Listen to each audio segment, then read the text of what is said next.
আসসালামু আলাইকুম ভিউয়ার্স, আশা করছি সবাই ভালো আছেন। আজ একটি চকলেট কেক ডেকোরেশন করে দেখাবো। অনেক দিন কোনো ভিডিও ছাড়া হয় না, তো ভাবলাম একটু কেক ডেকোরেশন করে দেখাই। জানি না কেমন লাগবে। তো আমি এখানে 2 পাউন্ড একটা চকলেট কেক নিয়েছি। তো কেকটি প্রথমে মোল্ড থেকে বের করে নিচ্ছি।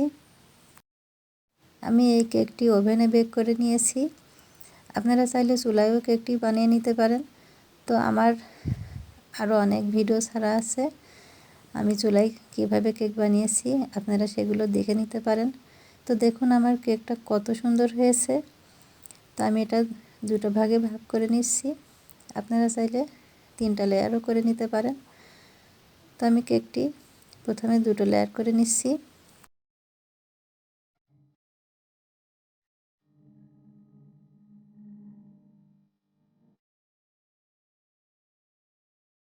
এবার আমি কেকটি ডেকোরেশন করে নিব। তো আমি প্রথমে কেক বোর্ডের উপরে কিছুটা ক্রিম লাগিয়ে নিচ্ছি। ক্রিম লাগিয়ে নিলে কেকটা সরে যাবে না। এবার আমি কেকের একটা স্লাইস বসিয়ে দিলাম। তো আমি এখানে মিল্ক সিরাপ দিয়েছি। তো আমার ক্যামেরাটা অন করতে ভুলে গিয়েছিলাম। মিল্ক সিরাপ দিয়েছি। মিল্ক সিরাপের সাথে কিছুটা চকলেট দিয়েছিলাম। তারপরে চকলেট গানাশ দিয়েছি। এবার চকলেট ক্রিম দিয়ে দিচ্ছি।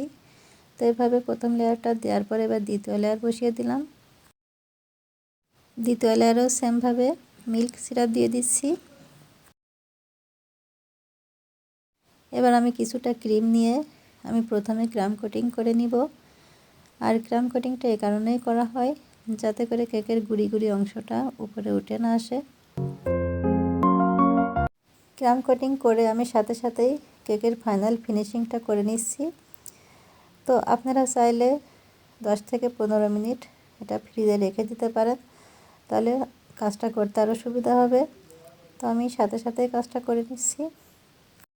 আমার একই সাথে আরও 3টা কেকের কাজ ছিল, ওই জন্য আমি ফ্রিজে না রেখে সাথে সাথেই কেকের ডেকোরেশনটা শুরু করে দিয়েছি। স্কোয়ার কেকগুলো ফিনিশিং আনতে একটু সময় বেশি লাগে। তো আমি যে ডিজাইনটা করছি আপনারা চাইলে এই ডিজাইনটাও করে নিতে পারেন, দেখতেও ভালো লাগে, আবার খুব দ্রুত কেকের কাজটা হয়ে যায়।